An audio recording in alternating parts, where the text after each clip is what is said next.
नमस्कार साथियों, आप सबका पुनः स्वागत है श्रद्धा एस्ट्रो ज्योतिष में। तो आज हम लोग डिस्कस करने वाले हैं कुंडली के मृत और शिशु ग्रह का बल। सामान्यतः जब कभी भी हम तुलना करते हैं कि भाई ये अभी बच्चा है, बाल ग्रह है, ये उससे बड़ा हो गया है, मैच्योर हो गया है, युवा हो गया है और वृद्ध हो गया है, मृत हो गया है। तो ये सिर्फ इसलिए इसको अध्ययन किया जाता है कि भाई इनके सोचने का तरीका, इनके कार्य करने का तरीका उस प्रकार से होता है। लेकिन अब पता नहीं किस प्रकार से इसको देखा जा रहा है। हम आदर्श की माने आदर्श को मानते तो हैं, लेकिन हम ये नहीं जानते हैं कि हम नहीं आदर्श हो सकते, हम आइडियल नहीं हो सकते। कई दफ़ा चर्चा करते हैं, आप अपनी कुंडलियाँ दिखाते हैं, कहते हैं जी मेरे 4 ग्रह शिशु और मृत अवस्था में हैं। मेरे 5 ग्रह हैं, मेरे 2 ग्रह हैं। देखिए, अगर हम प्रोबेबिलिटी की भी बात करें कि भई वो प्रवेश कर रहा है जब कभी किसी राशि में और उससे एग्ज़िट करने वाला है, तो बहुत ग्रह ऐसे हैं जो शिशु और मृत में आपको मिलेंगे। बहुत मतलब सामान्य सी बात है। अगर आपने 10 कुंडलियाँ देखी हैं, तो 10 में से 4 या 5 कुंडलियों में आपको लगभग 3 या 4 ग्रह, माने अगर हम इसमें थोड़ी देर के लिए राहु और केतु को बेशक से हटा भी दें, तो माने 7 ग्रह होते हैं, तो 7 में अगर 3 या 4 हो रहे हैं, यानी मोर देन 50% जो ग्रह आपकी कुंडली में वो शिशु और मृत में है। अगर आपने 10 कुंडलियाँ देखी हैं, उनमें से 4 और 5 कुंडलियों में यही दिखाई देता है। तो क्या इसका अर्थ हम क्या मानें? क्या लगाएँ इसका अनुमान कि भई क्या वो रिज़ल्ट नहीं देगा और शिशु में है तो उसका अर्थ क्या होगा? तो ये अंतर हमें समझना है कि भई मृत और शिशु कोई खराब चीज़ नहीं है। जैसे बोलते हैं निष्फल हो गया। अब निष्फल कैसे हो सकता है जब प्लैनेटरी मोशन में कोई प्लैनेट वहाँ मौजूद है? और अगर इस प्रकार से हम निष्फल समझने लग जाएँ, फिर तो सांसारिक दृष्टि से तो फिर मोक्ष भी एक निष्फल है कि भई तू क्यों आया है संसार में? तू कर्म कर, क्यों तू बार-बार मोक्ष की बात करता है? तो उसके लिए तो वो भी उसका भी कोई अर्थ नहीं है। मतलब न न 99% ठीक हो गया, 99% या कहीं उससे भी ज़्यादा लोग मोक्ष मोक्ष की बात तो सुनते हैं, लेकिन जब उसको रियलिटी बताते हैं तो भयभीत हो जाते हैं। ठीक हो गया? तो वो सही तरीका नहीं है। और उसी ग्रंथ में भई हम अगर मान लीजिए बृहत्पराशर होरा शास्त्रा या उन्हीं के ऋषि परंपरा में जैमिनी ऋषि की भी बात करते हैं, तो उन्हीं ग्रंथों में, उन्हीं ज्योतिष के ग्रंथों में जो वेद का ही पार्ट है, दूसरे रूप में उसको बलि बताया गया। तो अब कैसे इसको डिनाई करें आप?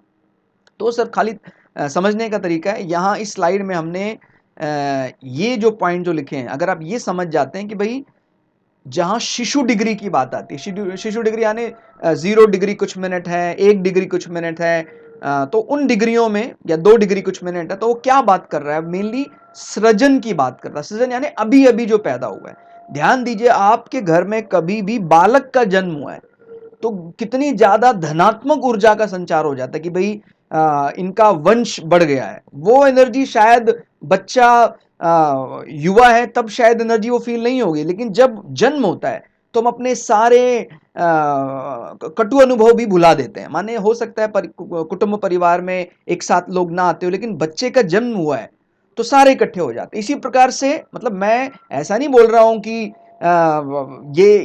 ये सदैव अच्छा ही होता है, लेकिन ये जो तुलनात्मक दृष्टि हमने लाई है कि भाई सदा युवा ही अच्छा माना जाता है, शिशु खराब माना जाता है। आप इसकी जरा गंभीरता पर विचार करें। इसको आप दूसरे कई जैमिनी पद्धति की बात करें, वहां भी आपको समझ में आ जाएगा। चाहे हम पराशरी में भी जब विचार करते हैं, वहां भी ये बात समझ में आ जाती है कि कैसे कोई ग्रह नवमांशा में वर्गोत्तम आ रहा है, किन डिग्रियों में वर्गोत्तम आ रहा है। तो वो तो कई ग्रह ऐसे हैं जो मृत और शिशु भी हैं, तो कैसे हम उसको मान लें कि भाई वो निष्फल है? तो उसी को समझाने के लिए कि भाई फॉर्मल वर्ल्ड के लिए या इस संसार के लिए हम एक इंटेलिजेंट बुद्धि एक्सपेक्ट करते हैं, थोड़ा मेच्योर बुद्धि एक्सपेक्ट करते हैं, जिसको हम मानते हैं हाँ भाई ये युवा हो गया है, हमारे काम का आदमी है।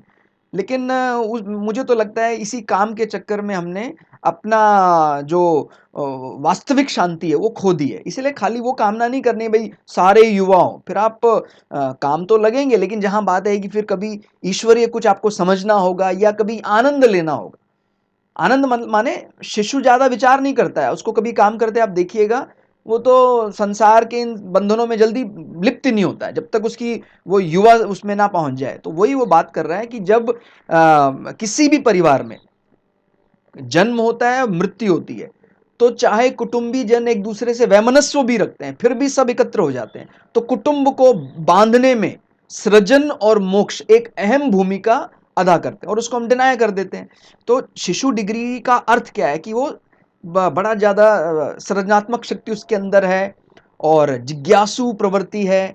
जो भी शिशु डिग्री में प्लैनेट होगा ये गुण उसके पास आ जाएंगे। बड़ा कौतुक होगा, कौतुक यानी हर चीज को समझना चाहता है, यार ये क्या होगा, इससे करेंगे तो क्या होगा, और निश्चल होता है। ठीक हो गया।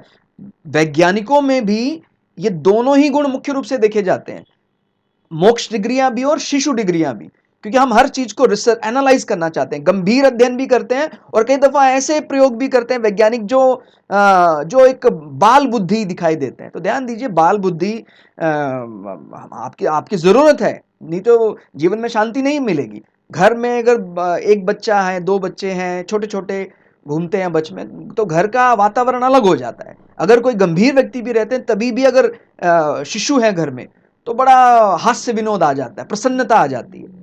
ठीक हो गया। इसी प्रकार से मेरे घर में अगर दादाजी बड़े अनुभवी हैं, 99 साल के हैं, तो उनकी खाली वो कुछ भी काम ना करें, उनकी खाली मौजूदगी हम सबको बांध के रखती है। हमारे कुटुंबों को एकत्र करने में शिशु डिग्री और मृत डिग्रियां एक महत्वपूर्ण भूमिका निभाते हैं। लेकिन अभी अपने अपने को तो क्या चाहिए, अपने को तो यार ये कुछ काम करने वाला है कि नहीं करने वाला, नहीं करने वाला है, छोड़ो उसको।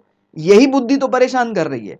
तो ध्यान दीजिएगा, मृत और शिशु ग्रह, वो मैं एक तो है खाली मैं आपको इसको दर्शन की दृष्टि से समझाऊं, और दूसरा मैं उसी ग्रंथ से आपको वो बातें निकाल कर दूं, क्योंकि कई दफा हम ये भी कहते हैं भाई सर कहाँ है वो, कई लोगों ने ऐसा कमेंट किया भाई कहाँ है सर वो श्लोक कौन सा है।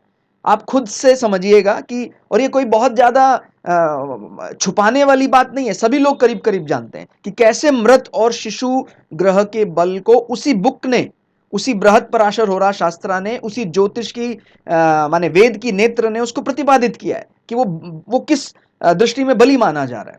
क्या बोल रहे हैं कि मेष, कर्क, तुला, मकर राशियों में शिशु ग्रह भी बलि माने जाते हैं।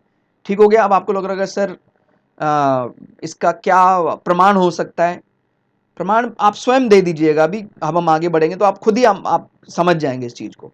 और इसी प्रकार से मिथुन, कन्या, धनु, मीन राशियों में मृत ग्रह भी बलि माने जाते हैं। ठीक हो गया। तो ये तो मैंने आपको प्रमाण दिया है, ये तो शास्त्र का प्रमाण है। दूसरा, अगर आप स्वयं से कभी भी विचार करेंगे कि भाई दूसरा भाव जो कुटुंब की ही बात कर रहा है, अगर आप वहां बहुत ज्यादा मेच्योर आदमी को बिठा रहे हैं तो भी माने मेच्योर बैठ रहा है तो अच्छी बात है, लेकिन अगर शिशु भी यहां बैठ जाता है कोई दिक्कत नहीं है, हंसी खुशी का माहौल रहेगा, आप सदैव बाल बुद्धि रहेंगे तो अच्छी बात है ना। ऐसे तो हम बोलते हैं सर बुढ़ापा आ गया, नहीं आना चाहिए जल्दी, और फिर बोलते हैं ठीक है बालकों की तरह काम करोगे तो नहीं सर, थोड़ा हमारा रैपो है ना, हमारी इमेज खराब होती है। देखिए, बालक अगर होंगे हृदय से तो ही आप उस माने मैं ये नहीं कह रहा बुढ़ापा खराब चीज है, वो तो जीवन का अभिन्न अंग है, लेकिन जो मन से वृद्ध हो जाते हैं कि नहीं अब हमें हास्य विनोद पे हमारा अधिकार नहीं रहा, जिंदगी भर कल मृत्यु है, आज भी हमारा हास्य विनोद पर अधिकार है। ठीक हो गया। तो निश्चल मन से जो आज भी हंस सकते हैं, आनंद ले सकते हैं, वो लोग तो बड़े बिरला हैं, और वो उस पर एकाधिकार शिशु ग्रह का है। ठीक हो गया। दूसरे भाव में, चौथे भाव में भी, क्योंकि चौथा भाव क्या है, हमारे भवन की बात करता है। देखिए, इस तरफ हम अगर बात करते हैं, खासकर दशम भाव, या थोड़ा हम ज्यादा फॉर्मल बात एक्सपेक्ट करते हैं, वो आपको कोई ऐसा कार्य क्षेत्र मिला हुआ है तो थोड़ा ज्यादा फॉर्मल होना चाहिए। लेकिन अगर आप घर पर भी उसी प्रकार की व्यवहारिक बुद्धि लगाए हुए हैं तो फिर बड़ा कठिन हो जाता है। ठीक हो गया। तो ये ध्यान रखना हमको कि जो हमारा भवन है, अगर वहां पर भी कोई इमेच्योर प्लैनेट बैठा हुआ है तो मुझे तो हर प्रकार से अच्छा ही दिखाई देता है ये। ठीक हो गया कि भाई ये शिशु है और आनंद लीजिए, आप हास्य विनोद आप करेंगे तो, और दिमाग में आ रहा होगा सर ये कहाँ ये मेंशन है, तो इसका आपको नेक्स्ट में मिलेगा कि वर्गोत्तम ग्रह विचार हम कहाँ से करते हैं। वर्गोत्तम तो कोई नई बात नहीं है, सभी लोग जानते हैं। तो वर्गोत्तम कहता है अगर प्रथम नवमांश में है 1, 4, 7, 10 राशियों में। ध्यान दीजिएगा, ये कोई भाव नहीं है, राशियों की बात। अब काल पुरुष की कुंडली में वो 1, 4, 7, 10 भाव में ही पड़ता है, लेकिन अगर आपका कोई और लग्न है, वृषभ लग्न है, मिथुन लग्न है, तो ये कहीं भी पड़ सकता है। 1, 4, 7, 10 जो चर राशि है। तो अगर चर राशियों में कोई प्रथम नवमांश में, प्रथम नवमांश यानी 3 डिग्री 20 मिनट की हम मानते हैं भाई, 13 डिग्री 20 मिनट का नक्षत्र होता है।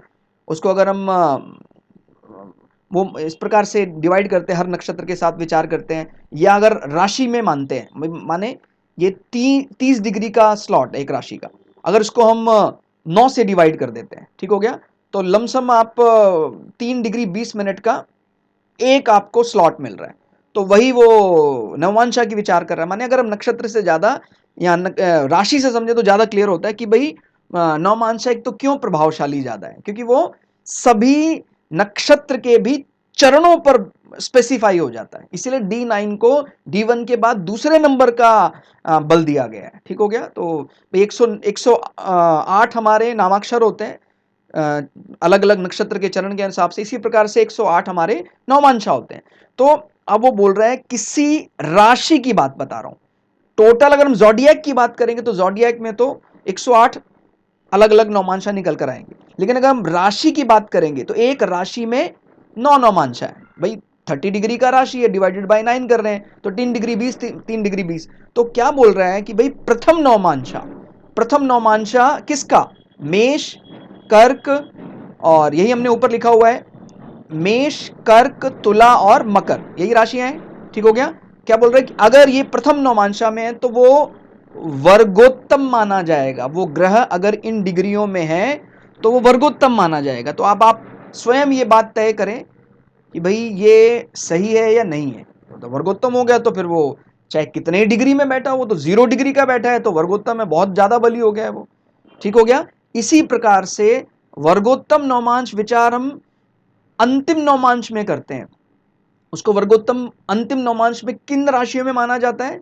3, 6, 9, 12। ध्यान दीजिएगा, ये भाव नहीं, राशियों की बात कर रहा है जो द्विस्वभाव राशियां हैं। माने मिथुन, यही हमने यहां मेंशन किया, मिथुन, कन्या, धनु और मीन। तो अगर ये राशियों में कोई अंतिम नवमांश में, अंतिम नवमांश यानी भाई अगर हमने 3 डिग्री 20 मिनट के इस प्रकार से 9 स्लॉट पूरे किए, तो आप समझ सकते हैं कि करीब करीब वो प्लैनेट 26 डिग्री के बाद ही होगा। ठीक हो गया। 26 डिग्री के बाद का माने किसी का मान लीजिए 27 डिग्री है तो उसको कह देते हैं भाई ये वृद्ध है। तो ये, लेकिन ये तो बोल रहा है तो वर्गोत्तम हो जाएगा फिर वो। अगर इन राशियों में वो 27 डिग्री 28 डिग्री इस प्रकार से है तो वो तो वर्गोत्तम हो रहा है, तो उसको हम कैसे कमजोर मान सकते हैं?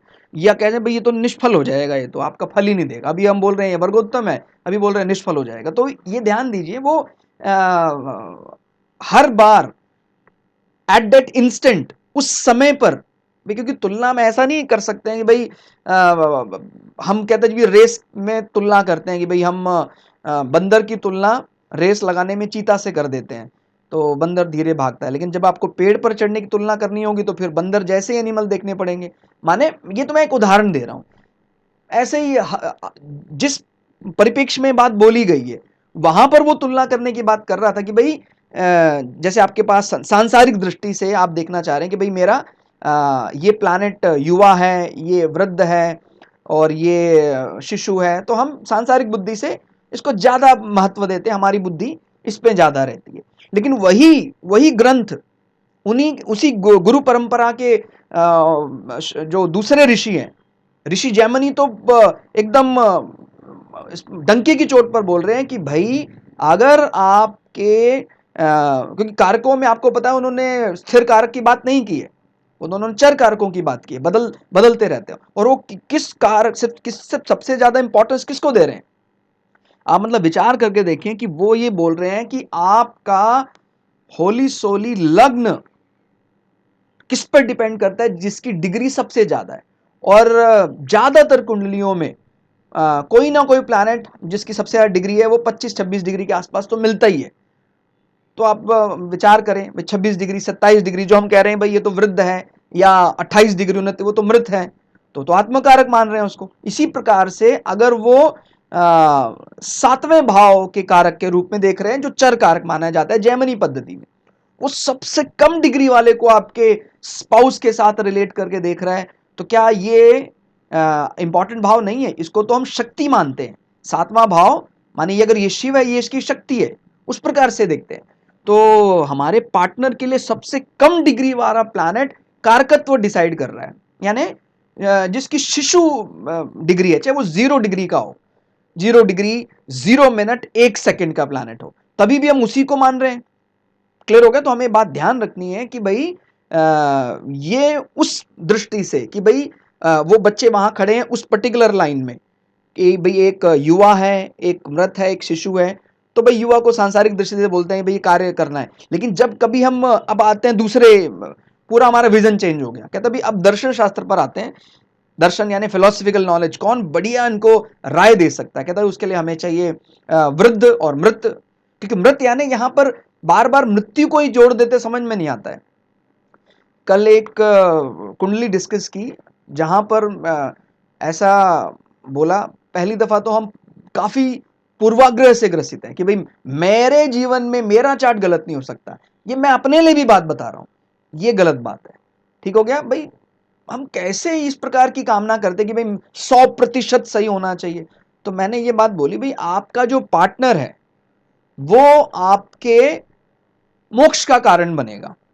तो वो बोला सर ये तो मृत्यु भाव में बैठा है, वो मृत्यु का कारण बनेगा मेरा पार्टनर, आप बोल रहे हैं मोक्ष का कारण बनेगा। अब उनको क्या समझाया जाए कि भाई अगर जीवन में विरक्ति हमारे पार्टनर के कारण आ रही है, चाहे कुछ भी कारण रहा हो, कई दफा हम बहुत ज्यादा प्रेम करके भी मोक्ष को पा लेते हैं, कई दफा हम किसी से हमारा मन थोड़ा सा दूरी बना लेता है तो भी वो मोक्ष का कारण बन जाता है। क्लियर हो गया? तो ऐसा कोई जरूरी नहीं है कि भाई विरह दुख देने के लिए, वो तो देखिए हमारा प्रारब्ध है और हम प्रूव करना चाहते कि मैं गलत नहीं हो सकता हूं, यही सबसे बड़ी भूल है। आप अगर मान लीजिए प्रूव कर भी दे कि मैं गलत नहीं हूं, तो आपने क्या प्रूव किया है? कि ईश्वर गलत है। यही हम प्रूव करना चाह रहे हैं ना भाई, सर मैंने आज तक कभी गलत किया ही नहीं है, मेरे साथ गलत क्यों हो रहा है? ये काफी लोग इस प्रकार की बात करते हैं कि भाई मैंने गलत आज तक अपनी बुद्धि में नहीं किया है। तुम और कितने शास्त्र पर पता है, मुझे नहीं पता, कहता जी मैंने दिल नहीं दुखाया। ये बड़ा सिंपल सा वाक्य है, मैंने दिल नहीं दुखाया, ये कोई धर्म की परिभाषा नहीं है। धर्म कठिन विषय है, दिल दुखाकर भी कई बार धर्म का पालन करना पड़ता है। ठीक हो गया? अपनी समझ में या तो हम ये मान लें कि हमें शास्त्रों का पूरा अध्ययन है, हमें धर्म का एलिक्सर पता है, धर्म का अमृत पता है।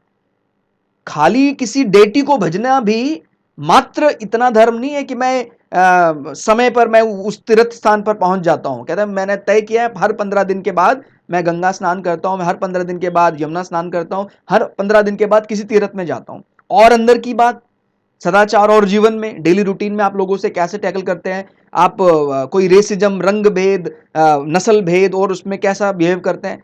कहता जी ऐसे तो मैं दूसरों लोगों से बहुत चढ़ता हूं, लेकिन हाँ मैं उस काम में माहिर हूं, अपने डेटी को कभी नहीं मैं भूलता हूं। कैसे चलेगा? आपने मतलब एक आंख बंद कर रखी है। वो जो जो ईश्वर है और जो मेरे पड़ोस में रहने वाला व्यक्ति है वो एक ही है। वो व्यक्ति उसी ईश्वर ने बनाया है। जब तक ये भावना नहीं आएगी तो ये रूटीन में जाने वाले से भी काम नहीं बनेगा। वो बहुत बढ़िया बोनस है आपका कि आप रूटीन में जाते हैं, अमावस्या में, पूर्णिमा में जाना ही चाहिए। लेकिन अगर ये भावना आपके मन में है कि यार मेरा पड़ोसी, देखिए अगर वो चोर है फिर भी उसके लिए दंड संहिता बनी है, दंड उसको दिया जाएगा, लेकिन सिर्फ उसी के विचार में हम परेशान रहते हैं अपना जीवन। अब हो क्या रहा है कि दूसरा व्यक्ति हमें कंट्रोल कर रहा है। उसने कोई ऐसी बात बोल दी, हम अपना अपना धर्म त्याग देते हैं। अरे उसके चक्कर में आप अपना धर्म क्यों त्याग रहे हैं? इसलिए, और धर्म का मेरा पंथ से कोई लेना देना नहीं है, ध्यान दीजिए। धर्म का माने में व्यक्तिगत, भाई हो सकता है मैं राष्ट्र की सेवा को धर्म मान रहा हूं, मैं माता की सेवा को धर्म मान रहा हूं, मैं पिता की सेवा को धर्म मान रहा हूं, मैं समय की सेवा को धर्म मान रहा हूं, वो इस प्रकार के धर्म की बात बता रहा हूं। मैं कोई अभी अलग अलग आपस में जो पंथ लेकर झगड़े की बात, वो मैं उसकी बात नहीं कर रहा हूं। तो हमें ध्यान रखना है, खाली किसी डेटी को भजना है और उसके बाद मंदिर बंद हो गया है, कहता जी अब वो डेटी मुझे देख नहीं रहा है, अब हम पाप कर सकते हैं, ऐसा नहीं चलेगा। ठीक हो गया? हम पहले धर्म को जाने। लोग हम कहते हैं सर हम अच्छे से जानते हैं धर्म क्या होता है। फिर उसको मुझे नहीं लगता किसी से कंसर्न भी करना चाहिए, किसी से उसको ये चीज पूछनी भी नहीं चाहिए। तो इसलिए ध्यान रखिए, धर्म सबसे ज्यादा सूक्ष्म विषय है। उसी संहिता में जहां लिखा हुआ है कि भाई ऐसा नहीं हो सकता है, अगले ही पेज पर बड़े अच्छे ढंग से लिखा है कि विशेष परिस्थितियों में इसकी छूट है। तो कैसे आप उसको अस्वीकार कर सकते हैं? तो हमें ये बात समझनी होगी भाई। कोई बेचारा रशिया में रहता है, बेचारा कहने का माने, मेरा मान लीजिए हम भारत उपमहाद्वीप में रहते हैं, हम बात करते हैं कि खाली ईश्वर हमें प्राप्त हो सकता है कि उस भोजन से। हम शाकाहार में मानते हैं, हमें मानना भी चाहिए, हमारी यही यही हमारा धर्म है। लेकिन अगर देश काल पात्र परिस्थिति हम कह दे भाई सारे यूरोपियन अमेरिकन या रशियन लोग जहां पर वो वैसा भोजन नहीं है, शाक में वो लोग नहीं चल सकते हैं, तो क्या वो सभी नरक में जाने वाले? नहीं, ये दर्शन गलत है। उनका भी मोक्ष पर उतना ही अधिकार है जितना हमारा अधिकार है। ठीक हो गया? भोजन नियम के लिए बना है कि भाई नियम, कायदा कानून, तामसिक भोजन। अगर हम भारतीय उपमहाद्वीप में बात करते हैं जो उष्ण कटिबंध क्षेत्र, ट्रॉपिकल एरिया में आता है, तो वो दिक्कत पैदा करता है। लेकिन सिर्फ मोक्ष पर हमारा एकाधिकार है, ये भी सबसे बड़ा दोष है। ये अहंकार या कहीं दंभ पैदा करता है, इसको हमें नहीं लाना है। मोक्ष पर सबका अधिकार है। वो कहीं का वासी है, अब टुंड्रा प्रदेश में वो रहता है जहां पर कभी साग सब्जी उगी नहीं सकती है, तो वो वहां जो होता है वो खाता है। लेकिन वो उसका सदाचार हो सकता है हमसे ज्यादा अच्छे दर्जे का हो, उसका शरीर मन वचन वाणी से कभी भी वो किसी कठोर ब्रह्मचर्य का पालन करता है, पतिव्रत का पालन करता है, वो हमसे ज्यादा गुणी है, उस पर मोक्ष का अधिकार हमसे पहले होगा। ठीक हो गया? तो ये जो पूर्वाग्रह है किसी का कि नहीं सर मैं धर्म में मानता हूं, मुझसे ज्यादा भक्त दुनिया में कोई नहीं हो सकता है, यही सबसे बड़ा कारण है ईश्वर से दूरी का। ठीक हो गया? तो ये हमने ईश्वर को माना इसलिए ताकि अहंकार ना हो, दम्भ ना हो। और अहंकार और दम्भ हम ईश्वर के कारण ही कर रहे हैं, ये ऐसे नहीं चलेगा। ठीक हो गया? तो ये आपने समझ में आया कि शिशु और मृत, मेरी समझ में तो ये बहुत बढ़िया है। ये आपके मोक्ष का कारण बनेंगे। और जिन लोगों को ज्यादा मेच्योर प्लैनेट पसंद है, तो मेच्योर तो हम हैं ही, बहुत ज्यादा इंटेलिजेंट हैं, जरा भी हम पर वो हो जाए तो तुरंत हम हावी हो जाते हैं और टेंशन में अपना पूरा जीवन खराब कर लेते हैं। ठीक हो गया? कुछ शस्त्र ऐसे हैं जिनकी सिर्फ यही काट है कि हम उनके सामने कौतुक कर लें, निश्चल हो जाएं। अब नारायण अस्त्र से कोई बच नहीं सकता। ये एक एक एक, एक, एक समझने का तरीका है। दर्शन में ये जितने अस्त्र हैं, अगर इनको भी समझ लें हम, तो काफी चीज समझ में आ जाती है कि भाई नारायण अस्त्र से कैसे बचा जा सकता है। कहता है जिसका प्लैनेट शिशु डिग्री में है, मृत डिग्री में है, ऐसे व्यक्ति नारायण अस्त्र से बच जाते हैं। क्यों? दम्भ नहीं है, अहंकार नहीं है, हमें पता है यार हम तो बाल बुद्धि है। कहता जी नारायण अस्त्र के सामने झुकना होता है, पीठ दिखानी होती है, लेट जाओ जमीन पर और प्रणाम कर दो, वो आपका कुछ नहीं बिगाड़ेगा। कहता सर हम में तो दम भाई नहीं, हम तो शत्रु में भी ईश्वर को देखते हैं, बालक बुद्धि है, आपको नारायण अस्त्र परेशान नहीं करेगा। जहां नहीं सर मैं ही हूं मेच्योर। कहते हैं सर मेरी कुंडली में सारे मेच्योर प्लैनेट, आप तो क्योंकि हटने वाले हैं नहीं, आप पर जब कोई इस प्रकार का प्रहार होगा तो हमारा समूल नाश हो जाएगा। इसीलिए ध्यान रखना है कि मृत प्लैनेट और शिशु डिग्री प्लैनेट वो विचार पैदा कर सकते हैं जो इनके बस की बात नहीं है। ठीक हो गया? मैं अगेन ये बात आपको इस दृष्टि से समझा रहा हूं क्योंकि हमने पता नहीं इनको तो खत्म ही कर दिया। कहता जी मृत है, खत्म, शिशु डिग्री में है, कुछ नहीं, फल ही नहीं देगा, निष्फल हो जाएगा। फिर हम कह रहे हैं वर्गोत्तम भी हो गया तेरा ही। ये दृष्टि ठीक नहीं है। वो सांसारिक दृष्टि कि भाई देखा अगर तुझे ऑफिस में ऐसा काम करना है तो हंसी मजाक में आ जाता है थोड़ा, ये तेरा व्यवहार है, ये थोड़ा हमें ध्यान रखना चाहिए कि भाई थोड़ा सदा रहे। वो देखिए जो हम हैं वो तो हमें स्वीकार करना चाहिए। ठीक हो गया? और अगर हमें ये समझ में आता था मैं क्या हूं, तो वही एक प्रिकॉशन भी है, यही एक सावधानी भी है कि जब स्ट्रिक्टली हमारे ऑफिस आवर्स चल रहे हो उस समय हम ज्यादा हास्य विनोद अगर लगता है कि नहीं करना चाहिए तो ना करें, बस यही है। लेकिन ऐसा नहीं है कि मैं शिशु प्लैनेट से मैं कुछ कर नहीं पाऊंगा, मृत डिग्री प्लैनेट से मैं कुछ कर नहीं पाऊंगा। ये तो आपको ये दो मुख्य हैं जिसको आप अपने किसी भी गुरु से भी, गुरु माने मैंने भी गुरु से ही ये चीजें विचार की हैं और आप भी करते ही हैं, करना भी चाहिए आपको। ये आप पूछिएगा, आपको समझ में आ जाएगा कि मृत और शिशु कहाँ इतने बली हैं। वो तो है ही, वो वर्गोत्तम क्यों है फिर वो। और शिशु डिग्री आपको समझ में आया कि वो सृजन की बात करता है, जिज्ञासा की बात करता है, कौतुक बहुत है उसके अंदर, जानने की इच्छा, निश्चल एकदम। ठीक हो गया। ये तो सबसे बड़े गुण है अकर्म के लिए। अकर्म के लिए ये चीज हमें चाहिए। मेच्योर प्लैनेट नहीं चाहिए। अकर्म यानी कर्मण्येवाधिकारस्ते मां फलेषु कदाचन, कर्म करता जा, फल की इच्छा त्याग दे। उसके लिए शिशु डिग्री और मृत डिग्रियां कमाल कर सकती। इसी प्रकार से मृत डिग्रियों का सीधा सिनोनिम या प्रायवाची क्या होगा, मोक्ष की बात करता है, अति गंभीर है। तो आपको समझ में आ गया कि वो जो बात बोल रहा था कि पत्नी तेरे मोक्ष का कारण बनेगी, वो वास्तव में मृत्यु का कारण की बात बता रहा था। लेकिन माने इस चीज को आपको धनात्मक लेना ही है। क्यों, मेरा जीवन है ना, रोकर मैं क्या करूंगा। कहता सर आप इसलिए बोल रहे हो क्योंकि आपके चार्ट में कोई कमी नहीं होगी। ये तो बचकानी बातें हैं। चार्ट जो भी धरती पे आया सबके चार्ट में कमी है। देवता भी, मैंने बोला ना, देवता भी जब धरती पर शरीर रूप धारण करते हैं तो कोई ना कोई उनको ऐसा कोई श्राप दिया गया है, कोई वो उससे नीचे स्वर्ग का अधिकार खो दिया उन्होंने, तब वो आते हैं यहाँ पर। ठीक है। तो ये ऐसा नहीं रखना है मन में कि नहीं ऐसा नहीं हो सकता है, सभी के चार्ट में कमी है। ठीक हो गया। लेकिन उसको स्वहर्ष स्वीकार करना चाहिए कि सर स्वीकार, ये सबसे बड़ा रेमेडी है। मैं बार बार बताता हूँ। अब कई लोग जिद करते हैं कि नहीं सर मैं नहीं मानता हूं। फिर क्या करेंगे आप, रोते रहें आप, कुछ नहीं होने वाला है। ठीक हो गया। ये फिर वेद का ये दृष्टि भी आपका कुछ फायदा नहीं कर सकती है, ज्योतिष भी क्या करेगा। ठीक हो गया। ज्योतिष तो जानने का विषय है ना। और अगर किसी को लगता है कि मैं मैजिक रॉड घुमाऊंगा और अभी कुंडली के सारे ग्रह बदल जाएंगे, ऐसा भी नहीं। मैंने पहले भी कई वीडियो में बताया कि जो भी थर्ड पार्टी या दूसरे लोग आपके लिए कोई ऐसा प्रयोग कर रहे हैं, जब तब कर रहे हैं, उसका कुछ ही अंश हमें मिलता है। जब तक हम तैयार नहीं है, हमें पता नहीं है कि कोई पाठ, कहता जी हमारे बच्चा दूर रहता है, उसके लिए आप संकल्प करके पाठ करा दीजिए, कुछ अंश तो उसको मिला है। कुछ अंश माने जैसे 100 डिग्री पूरा इफेक्ट होता है प्रयोग का, तो उसमें हम मान लेते हैं कि भाई 5 डिग्री या 10% का इफेक्ट उसको मिला है, उसको बताया भी नहीं गया। और अगर वो इन्वॉल्व होता है उसमें कि उसको बताया है, उसको पता है इस प्रकार से प्रयोग किया जाता है, तो फिर वो 20-25, और जब वो स्वयं ये काम करने लग जाता है कि नहीं मैं ही करूंगा सर, आप जो काम करेंगे, जैसा दिशा निर्देश आप देंगे वैसा ही करूंगा मैं, तो फिर ये 90-100 पर चला जाता है। ठीक हो गया। तो हम एफर्ट नहीं करना चाहते हैं। कई सर कोई दूसरा आदमी मेरे लिए प्रयोग कर दे, मुझे परवाह नहीं है, तो फिर उसको भी परवाह नहीं है। आप ये ध्यान रखिएगा। ठीक हो गया।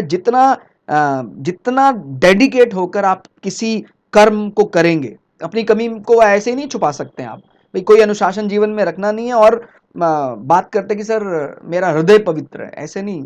हमको वो करना ही पड़ेगा अगर हम चाहते हैं कि नहीं। क्योंकि कुंडली क्या बताती है, हमारे अर्जित जो पुण्य है, लेकिन एट प्रेजेंट जो हम कर रहे हैं उसके बारे में कुंडली नहीं बता रही है। तो इतने बलि कर्म कर दें अगर हम, तो फिर कमाल हो जाएगा। जो हमारे अर्जित जैसे पुण्य होते हैं, ऐसे अर्जित पाप भी होते हैं, उनका भी क्षय हो जाएगा अगर हम हृदय से स्वीकार कर लेते हैं और डेडिकेट होकर लग जाते हैं।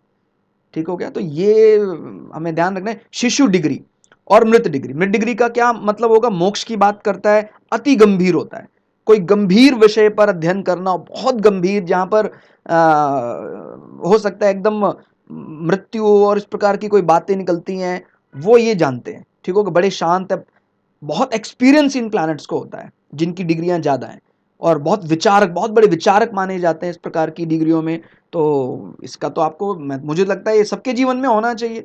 और कुंडली में एक समन्वय होना चाहिए। देखिए यहाँ क्या लिखा है, कुंडली में सदैव चंचल गंभीर का एक निश्चित अनुपात जरूरी। पता जी लगा पूरी कुंडली में 28-28 डिग्री के प्लैनेट पड़े हैं, तो वो भी फिर ज्यादा गंभीरता की बात हो जाएगी।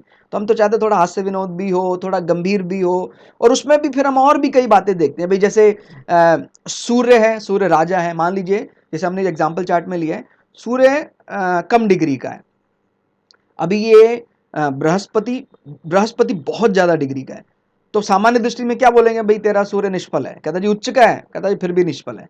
और क्या बोलेंगे, बृहस्पति तेरा स्वग्रही है, अपनी मूल त्रिकोण राशि में है, माने वो पर्टिकुलर डिग्रियों में ही होता है मूल त्रिकोण, बट फिर भी इसकी फेवरेट राशि है, फिर भी कहता है तेरा ये बृहस्पति निष्फल है। सामान्य बुद्धि की मैं बात बता रहा हूं, सामान्य दृष्टि। लेकिन थोड़ा आप अच्छे से देखें, एग्जामिन करें, तो क्या ये निष्फल है। ये तो जब आप इसका, क्योंकि वो कौन सी राशि में है, सूर्य इसकी चर राशि में है, यही हमने लिखा है भाई। मेष कर्क इन राशियों में शिशु ग्रह भी बली माने जाते हैं, तो वो तो बहुत बली हो गया, पहले उच्च का है वो, और वो वर्गोत्तम हो जाएगा इसमें, ठीक हो गया। अगर वो वर्गोत्तम हो जाएगा तो फिर वो बहुत कमाल कर देगा वो, ठीक हो गया। इसी प्रकार से अब ये बृहस्पति की बात कर रहा है, बृहस्पति 28 डिग्री 20 मिनट में है, और वो क्या बात कर रहा है कि भाई अगर धनु राशि में भी मृत ग्रह भी हैं तो भी बली माना जाएगा, ठीक हो गया। मान ली इसको और डिग्री बढ़ा देते, 29 डिग्री भी कर देते, 29 डिग्री 50 मिनट भी कर देते हैं, उसके बावजूद भी ये बहुत बली होगा, ठीक हो गया। क्यों? क्योंकि वो वर्गोत्तम हो जाएगा। इस प्रकार से समझना है। और इसमें एक दृष्टि और भी रखनी है कि भाई कहता जी सूर्य क्या है, सूर्य राजा है, बृहस्पति क्या है, बृहस्पति मंत्री है। तो राजा थोड़ा सा चंचल है, कम डिग्री का है, एक बाल बुद्धि है, शिशु बुद्धि है, लेकिन उसका जो मेंटर है, और वो देख भी रहा है 1 2 3 4 5, उसको कंट्रोल भी कर रहा है, तो राजा सध जाएगा, ठीक हो गया। या कई दफा ऐसा भी होता है कि भी राजा थोड़ा मेच्योर है, गंभीर है, लेकिन उसका जो मेंटर है, ठीक हो गया। मेंटर हम मंत्री दो मानते हैं, बृहस्पति भी मंत्री हैं, शुक्र भी मंत्री है। वो अलग बात है, शुक्र का काम करने का तरीका सूर्य को थोड़ा कम समझ में आता है, बट फिर भी मंत्री तो उसको भी हम मानते हैं, ठीक हो गया। ये मंत्री से ज्यादा हम इसको गुरु की संज्ञा देते हैं बृहस्पति को। तो अगर ऐसा समन्वय हमें ध्यान रखना है कि सूर्य का कम डिग्री आ रहा है, जुपिटर उसको कंट्रोल करने वाले उसके मेंटर हैं, बात बन जाएगी, ठीक हो गया। और कभी ऐसा भी हो जाता है कि सूर्य आपका ज्यादा डिग्री में आ रहा है, लेकिन हमारा जुपिटर जो है कम डिग्री में है, तो कुछ ऐसा समझें कि भाई राजा बहुत गंभीर है, लेकिन वो बाय डिफॉल्ट है, वो जुपिटर उसका गुरु रहेगा ही रहेगा, चाहे वो बाल बुद्धि भी है, तो भी समन्वय बन जाएगा। अभी थोड़ा हास्य विनोद में उनके गुरु जी रहते हैं, लेकिन चलता है कि हमने गुरु माना है तो माना है, बात समझ में आ गई होगी आपको। तो ध्यान रखना है कि कोई ओवरऑल जब बात करते हैं कुंडली की, तो सभी कुंडलियों में मृत शिशु डिग्री आपको मिलेंगी, कहीं ना कहीं बहुत कम कुंडलियां ऐसी हैं जहां सारे ही युवा ग्रह हैं, भाई 14 डिग्री 15 डिग्री, तो फिर इस चीज का कोई मतलब नहीं बनता है कि भाई आपका मृत ग्रह फल नहीं देगा, निष्फल हो जाएगा। वो हमने अभी ये भी बात बताई कि वो इन्हीं डिग्रियों में वो वर्गोत्तम भी हो रहा है वो, और ये एक समन्वय जरूरी है। पूरी कुंडली को हम जिस प्रकार से बहुत गंभीर नहीं करना चाहते हैं, ऐसे हम पूरी कुंडली को बहुत ज्यादा फॉर्मल भी नहीं कर सकते कि भाई यार सारे 15-15 डिग्री के प्लानट हैं, बड़ा सधा हुआ सांसारिक विषयों में बड़ा सोच समझ के एक उसकी बुद्धि है। लेकिन जहां पर अकर्म की बात होती है वहां ये चलता नहीं है। वहां तो हम यही देखते हैं ना भाई, सांसारिक बुद्धि में तो क्या देखते हैं भाई, 100 रुपए इसको दिए हैं, 100 रुपए का इसने प्रोडक्ट हमको डिलीवर किया है कि नहीं किया है, कहता नहीं सर 25 पैसे कम हो गए हैं। ये सांसारिक दृष्टि है, बहुत बढ़िया है, अच्छा होना चाहिए सांसारिक विषय। लेकिन जहां हम थोड़ा भक्ति या और दूसरे मार्गों पर जाते हैं, त्याग की बात करते हैं, वहां पर तो ये ज्यादा सोचने का विषय नहीं है, ठीक हो गया। ये तो मानने का विषय है कि भाई हाँ मैं ईश्वर में मानता हूं। तो ये आपको ध्यान रखना है कि एक संतुलित कुंडली होनी चाहिए, इसमें समन्वय जरूरी है कि भाई अगर थोड़े शिशु ग्रह भी मिल जाए, मृत भी मिल जाए, गंभीर थोड़ा डिग्रियां भी हैं, 15-16 डिग्रियां, तो बहुत बढ़िया है। राजा यदि शिशु भी, गुरु गंभीर होना आवश्यक। अगर राजा शिशु भी है, रानी शिशु भी है, गुरु हमारा गंभीर, रानी माने या उसको फीमेल किंग बोल रहे हैं, चंद्रमा, कोई दिक्कत नहीं है, हमारे मेंटर अच्छे हैं, काम चल जाएगा। असल में सभ्यताओं का जो पूरी सभ्यताएं तहस नहस हो, उसका कारण राजा कम गुरु ज्यादा, माने गुरु उस बात को समझा नहीं पाए, कन्वे नहीं कर पाए, या राजाओं ने गुरु का आदर सम्मान छोड़ दिया। कहता है गुरु की क्या जरूरत है, मैं खुद बहुत बलशाली हूं, मेरे पास बाइसेप्स ज्यादा हैं, क्या करेगा गुरु, वो छोड़ दिया उन्होंने। और इसी कारण से संस्कृतियां सभ्यताएं तबाह हो गई, हम गुलाम बन गए। अगर हमें अच्छे समझाने वाले, नीति समझाने वाले नीतिकार होते तो गुलाम होने का मतलब ही नहीं, क्योंकि धर्म को हमने कुछ और समझा हुआ है, वास्तव में कुछ और है वो। तो इसीलिए, क्योंकि अब तो हमें यही दिखता है ना भाई, जो बलशाली है, जिसके बाइसेप्स में ज्यादा पावर है, वही राज करेगा। उसको ये नहीं पता है कि भाई जो ईश्वर का आशीर्वाद है वो धर्म से मिलता है, वो धर्म का या शास्त्रों का सही जानकार जो आदमी नहीं है, वो चाहे कितना ही बाइसेप बढ़ा ले, अपना कितना ही बॉडी शॉडी बढ़ा ले, कुछ होने वाला नहीं। इसीलिए गुरु का सम्मान उसके ज्ञान के लिए है। वो मैच्योर है, 15 डिग्री का है या 28 डिग्री का, उससे थोड़ी सम्मान है, उसको धर्म का सही ज्ञान है। चाहे वो बाल बुद्धि भी है। हमारे गुरु कई दफा ऐसे गुरु भी हैं, बड़े ज्यादा ऐसी बात कर देते हैं, हमें समझ में नहीं आता कि सर ये तो बड़ी अव्यावहारिक सी बात समझ में आती है, लेकिन वो अगर आप उसको धर्म की दृष्टि से देखेंगे, यार ये तो एकदम सही बात इन्होंने बोली है धर्म की दृष्टि से, चाहे संसार के रूप से आप अव्यावहारिक भी हो। तो आपको ये बात याद रखनी है कि मृत और शिशु ग्रह का बल कम नहीं आंकना है। और जैमिनी पद्धति अनुसार तो अधिकतर मृत ग्रह या कहें उसको बहुत नजदीक माने मेच्योर डिग्री जो है, वृद्ध ग्रह, वृद्ध और मृत ग्रह ही ज्यादातर आत्मकारक बनते हैं, क्योंकि वही ये सीधा सा नियम है भाई, ज्यादा डिग्री भाई, जैसे हो सकता है आपकी कुंडली में ज्यादा डिग्री का प्लैनेट मान लीजिए 25 डिग्री, इससे ऊपर है ही नहीं कोई, तो ये नियर टू ये वृद्ध है। और अब आप माने नॉट एग्जैक्टली वृद्ध, नियर टू वृद्ध। इसी प्रकार से हमने बात कर दिया 27 डिग्री की, 28 डिग्री की, तो वो आपका आत्मकारक बन जाएगा। ठीक हो गया। तो अब ज्यादातर कुंडलियों में जो आत्मकारक बन रहा है वो किससे बन रहा है? वो मृत या वृद्ध डिग्रियों से आत्मकारक बन रहा है।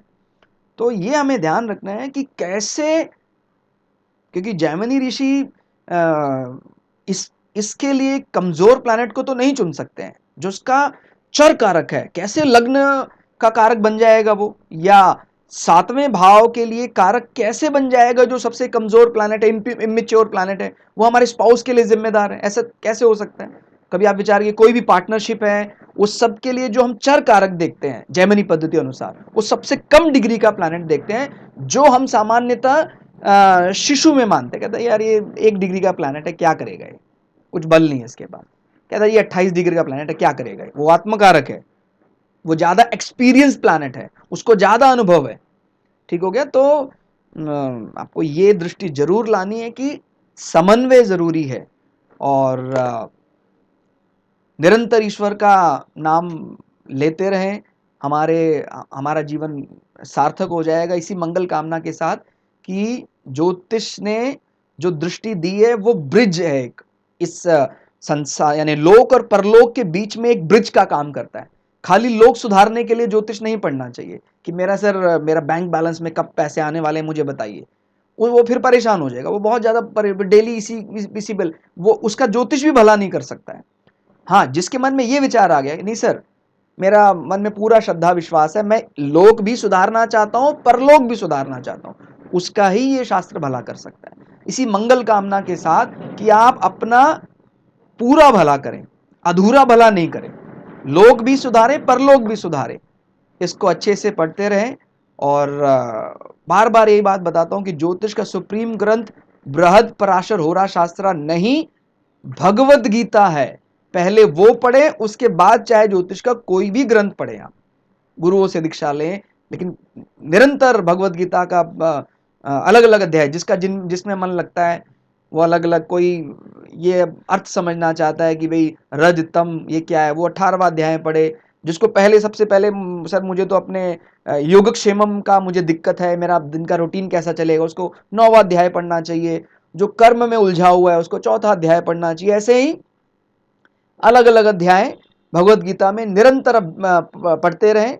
करत करत अभ्यास जड़मति होत सुजान, मैं जड़ बुद्धि हूं, मैं मूर्ख नहीं महामूर्ख हूं, उसके बावजूद भी मैं ये मानता हूं मेरा सबसे बड़ा बल अभ्यास। मैं कभी रुकने वाला नहीं हूं, डेली अभ्यास करूंगा। और अगर मैं डेली अभ्यास करूंगा तो मैं चट्टान पर भी उस रस्सी से निशान लगा दूंगा, जो खड़ग से यानी जो लोहे की करपाण से या टाइटेनियम के करपाण या तलवार से भी जो नहीं लगाया जा सकता है, वो रस्सी से मैं निशान लगाऊंगा, क्योंकि मेरा बल क्या है? अभ्यास।